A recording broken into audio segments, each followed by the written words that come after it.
What's going on, everybody? I hope everyone's having a fantastic evening, afternoon, pre-noon, no matter where you are in the world. I'm Hassan Piker, and this is Dawson. Our broadcast coming to you live from sunny California, Los Angeles, folks. We're live and alive, and I hope all the boys, girls, and MBs are having a fantastic one, because today's a beautiful day. Today's a wonderful day. Today is Monday. It's Monday News Day, ladies and gentlemen. Cutie does not hate you, confirmed. Do the Jets. Austin's always on my side. What can I get Hassan about? There's nothing he cares about, like, besides politics, and I can't be like, I can't be like, no, like, I can't take the opposite. Unfortunately, I am on the same side as Hassan when it comes to politics. I'll come clean, obviously. We are on the same side, and so I cannot become a full Zionist. I can't do that. I don't think that's really what's gonna work here. I don't know if that's really, I don't know. Cutie wants to do a peak Fear and peak gaming session. No, that'd be amazing. I love Cutie so much because she is so invested in so many different things. But like, what you guys see me as a way to understand what's going on in the realm of politics, I low-key rely on Cutie as a way to understand what's going on in the normie sphere, even though she's not a normie at all. But like, she has so many different hobbies and so many different interests, some of which are obviously not even remotely normal, but like, she is the closest I have to understanding what like people are invested in, people want to know about, if that makes sense. She is far from normal. Having said that, a lot of the things that she's invested in, like, she's just tapped in, you know, she's just tapped in. Like, you come to me for politics, you come to me for all the latest and greatest happening in the world. And I feel like I can always go to Cutie for Girly Pop Nation and whatever the fuck, like, you know, people are, whatever the fuck the actual human beings all around the world, but specifically in the United States of America, are invested in. I guess I am more capitalistic than him. I guess maybe I could do that. Capitalistic. Maybe I'll just steal more of his stuff. I'll just, you know, I can't attack him. He has too many real ops. Yeah, I'll just steal more of his forks. Let's see. Cutie also lit her kitchen on fire. What the frick is this? Let me take a look at this. We remember that QTCINDERELLA has been a very, very professional pastry artist and pastry chef. That's the amount of pans I have. And so instead of questioning every single thing I do, today, we are going to join each other in trusting the process. Damn it! That's right, it might be new for you, but what I need you to do is just, when you are freaking out and when you think, that's not going to work, shit, fuck! Instead of telling me, hey, flour, I just want you to sit there, okay? Flour's good, right? You need flowers, right, chat? Because it's going to work. It will always work. We're good. Wait, she lit her house on fire? What the heck? Okay, is everyone good?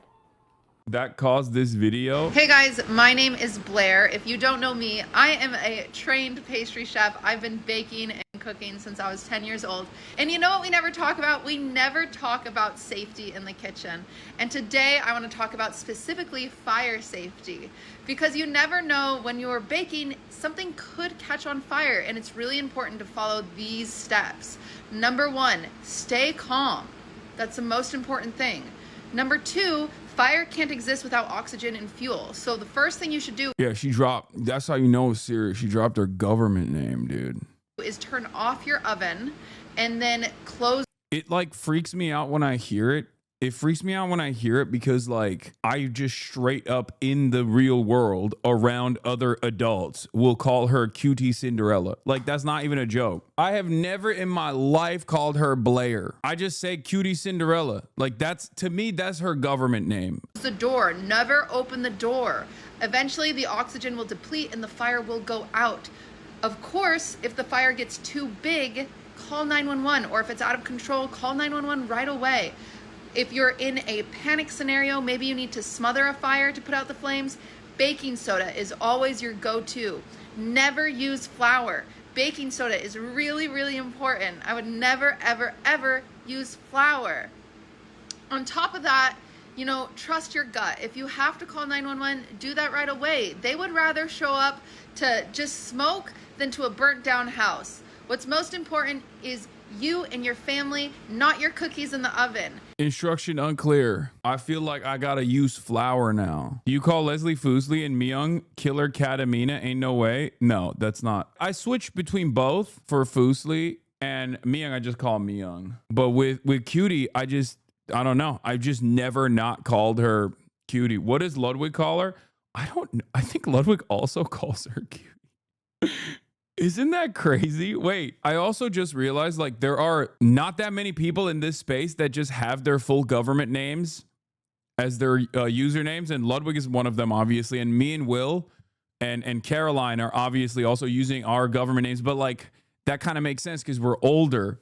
So I guess Ludwig is an Unk. Ludwig is always been Unk status just by virtue of using his name, like full-blown name. Jason the Ween. Yeah, I mean, he has his name in it, but like Stable Ronaldo is like, that doesn't count. You know what I mean? Like that's still a username.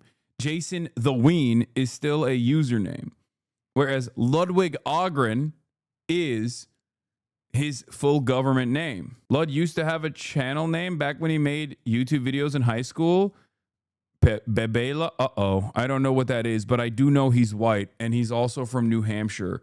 So I don't want to know what he was doing when he was a quirked up white boy, because honestly, it's probably not good. Because like time frame wise, if you're a white boy in the United States of America, okay, in one of the most libertarian states like New Hampshire, it was cringe, not that crazy. Oh, thank God. Okay.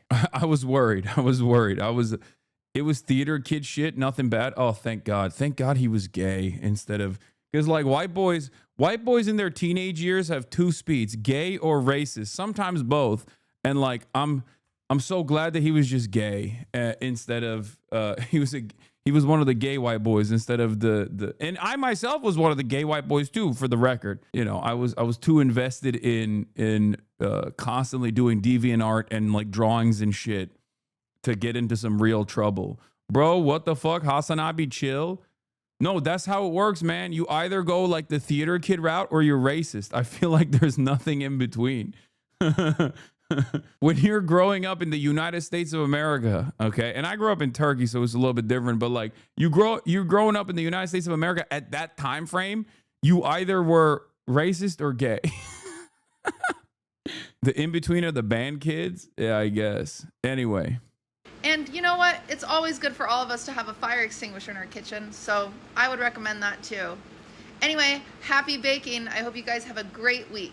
Is this reporter trying to get him in trouble? Streamer ISHOWSPEED and Rep Max Frost filmed in the Capitol outside the House chamber and Speaker's lobby. Reporters are strictly not allowed to film or photograph in either of these areas. Not sure if these rules are different. I mean, maybe he's just jealous. I don't know. I don't think he's like trying to narc on him and get him in trouble or something. But I'm sure Maxwell Frost got like the proper clearance or whatever ahead of time. But yeah, that's smart. It's smart of Maxwell Frost to take ISHOWSPEED around. That's good. Speed Loki laps you as a propagandist.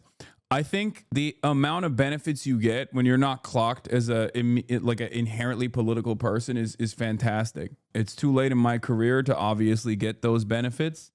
It's never going to happen. And he's not anyway. He's not like an inherently political. I mean, he's not like a political commentator or anything. He just has like some beliefs, some things that he believes and pushes for, and that's a good thing. ISHOWSPEED, if he was a real one, he'd be doing a January 6th again. You know what I mean? He kind of did. Oh my God, did he almost do a January 6th? Did ISHOWSPEED almost do a ISHOWSPEED delivers a speech outside the U.S. Capitol building in Washington, D.C. What the fuck? Whoa. Hey. Are they saying I show meat outside of the Capitol? Ain't no fucking way, dude. That is insanity. Hey, we're at the Capitol. We're at the Capitol right now. It's not the time.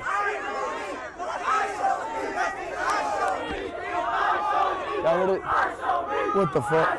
Okay, now they're saying ISHOWSPEED. Yeah, some kid rage baited him earlier, and it's been meat ever since. No, I know, cause like he was playing a game, and his dong flipped out of his boxers before, and then they started calling him I Show Meat, and he got really embarrassed by it. He used to get really mad when people used to say that. How does it feel seeing someone live your dream? Couldn't have happened to a better person. I think he's like the perfect deity for this kind of content. So I love it. I follow everything that he's doing, you know? Really? I'm about to give out a speech. Like a speech. This is a speech moment, I think. Yeah. First off, are you registered to vote? I had a dream. Hey, I had a dream. I had a dream. Hey. Let me say my dream. They don't want to hear it. So what, like, are they about to vote for? Stop saying that.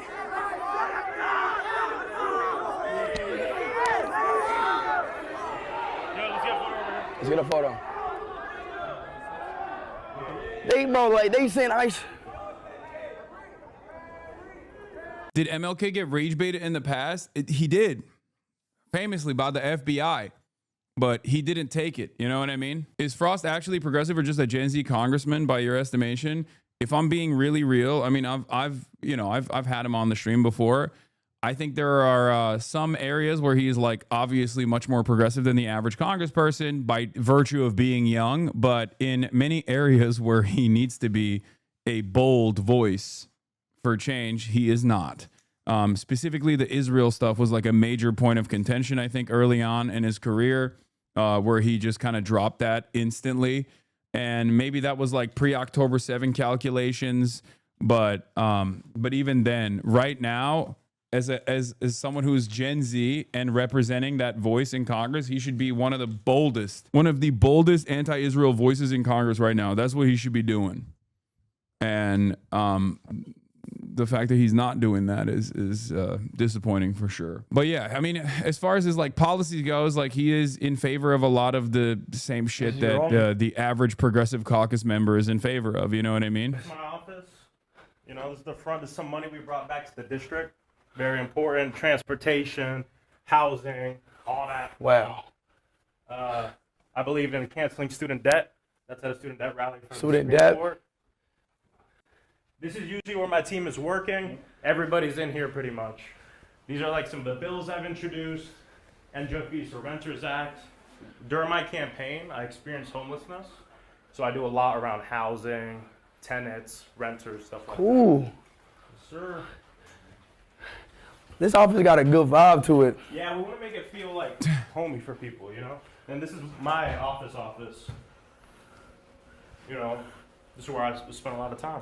That's my old boss right there, Bernie Sanders. I used to produce a lot of his rallies. Oh, Bernie Sanders. Right there. That rally. That's my mom and I. And then, of course, Joe Biden and Kamala. Yeah, my mom came here from Cuba in the late 1960s, so it's cool that she got to be in the White House. This is good for Speed's audience to hear. Oh, for sure. Like if we're matching it up to like the average Zoomer, average Gen Alpha Speed watcher, like, you know, even them spamming L Trump in the chat or demanding that he say free Palestine next to these congresspersons, like that's a really good thing. Because like, remember, these are like 12-year-olds that are watching. Okay. So it's starting them on the right foot. I know there's a lot of people in this chat would be like, would get mad and say like, why aren't these little 12-year-olds running around with, you know, copies of Das Kapital or whatever. But it's good. Getting them started on the L Trump train is far better than getting them started on this other shit. They're 15 to 17 at this point. Life, you just old. Okay. Again, still, L Trump is, I'll take it. The image of ISHOWSPEED trying to give his own I have a dream speech while getting trolled by a crowd on a live stream compared to the images of MLK in his speech are perfect representation of where things have gone. Okay, you're reading too much into it, and it's not that serious.